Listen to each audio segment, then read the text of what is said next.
Paràmetres en els que les persones que van elaborar la visió estratègica, els paràmetres amb els que van treballar s'han vist esborrats. La previsió de població que es tenia no ha estat la que tenim ara. Les dinàmiques globals que han anat concretant-se en fenòmens quotidians que observem als nostres carrers de la nostra ciutat i en concret a Ciutat Vella han demostrat que no hem reajustat la nostra primera perspectiva a les realitats canviants de la globalització.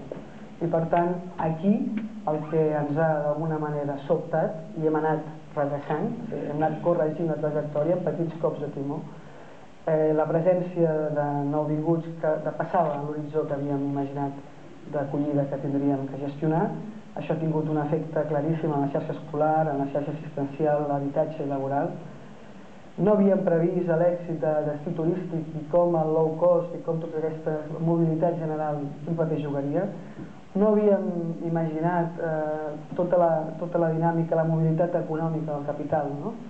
Com ens afectaria, com aquest pacte original de Ciutat Vella de tots i totes, que suposava tots sumem perquè tots recuperem plusvàlues, reinvertir-les en la ciutat, no vam preveure que hi haguessin activitats econòmiques que no volguessin entrar en aquest cicle sostenible de reinvertir i millorar la ciutat, sinó que bàsicament buscaven marges d'opacitat per blanquejar diners en alguns casos o per simplement obtenir beneficis ràpids, fàcils i en absolut lleials amb l'esperit de la ciutat.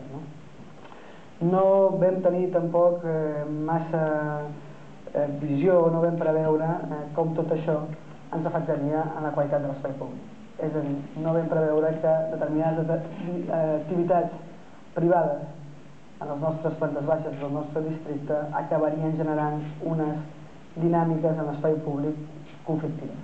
I per tant, tot això són coses que en l'inici del projecte no es van preveure. Era un projecte amb voluntat de construir, era un projecte que només anava millor i ha anat entomant les diferents realitats i jo crec que els anteriors regidors han anat entomant també formes de corregir-les, però el que és evident és que un cicle ha acabat i en comença un de nou, perquè és evident que de nou Ciutat Vella necessita d'un pacte ciutadà i d'una nova visió de futur.